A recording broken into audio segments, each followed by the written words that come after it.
Assalamualaikum. Walaikum salam. Today we're here with Shamsa Kamal Pasha, the owner of Fankaar Café. Would you like to please explain the idea behind this distinctive place? It has to be in English? Yes, it is. Oh, right. I didn't know that before. Okay.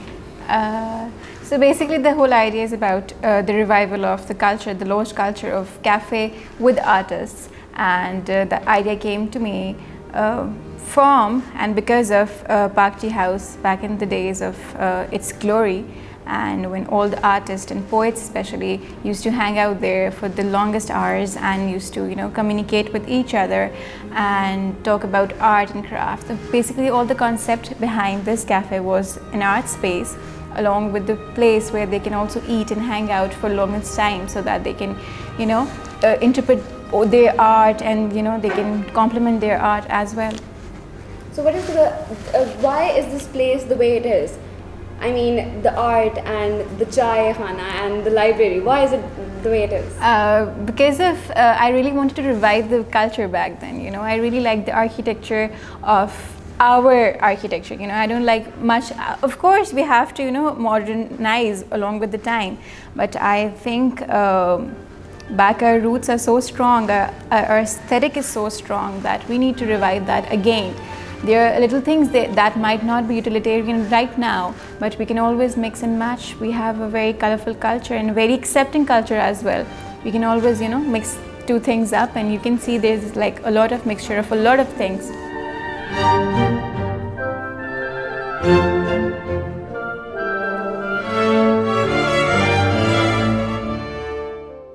So what kind of feedback have you gotten about this place? I would say the feedback is always mixed when you're doing something very artsy. There are so many people who are just there to discourage you, but also there are so many people like you yourself, they are here to encourage you. I think the generation which has gone past us is very deductive, and our generation is very inclusive, I guess. And but I have got very mixed response of this place, and I'm kind of I just stick to it. Whatever the response is, I don't care really at all, but I'm gonna run the place anyway. So yeah, that's about it. Any advice for art students? Again, to them, you have to just stick to whatever you're doing. There are so many things, so many reviews of so many people who are going to talk bad about you, and they're just going to keep talking bad about you, okay? But you just have to stick to what you're doing. Say that is the only way that somehow, someday they'll maybe listen to you. And if you're going to keep working with the same pace with which you're working, they somehow will understand it someday, and there will come a time when they will appreciate you. The same people who have been discouraging you. I think you just have to stick to whatever you're doing, because whatever you're doing is product of your brain. You know what to do with it. It's like your child. You have to nurture it and nourish it in a way that everyone has to accept it anyway. This is a portrait of Marie-Antoinette. Marie-Antoinette was one of the leading women of the family when the main Renaissance, or you can say the basic reason of Renaissance, was developed. There were many shades of Renaissance, I would say, but the French Revolution was one of the main things from where Renaissance has actually started.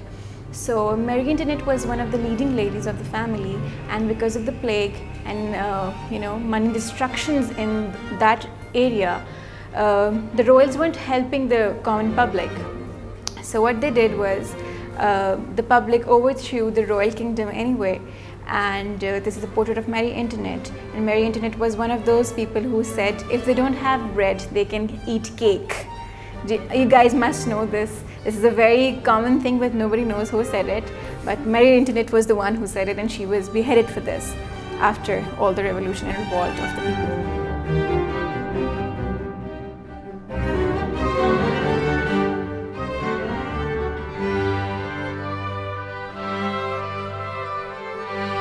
So what is special in your food items, and when most of the people come here, what do they mostly prefer? Sticking to the theme, which is like very history based, we really try our level best to be inspired by the Pakwaans and all the dishes of the history, which were once a part of our culture but are not very much, in practicing. And this is what we try to do here. And we use very pure things like desi ghee, and very authentic here is your food, so you can try and tell yourself that how authentic it is.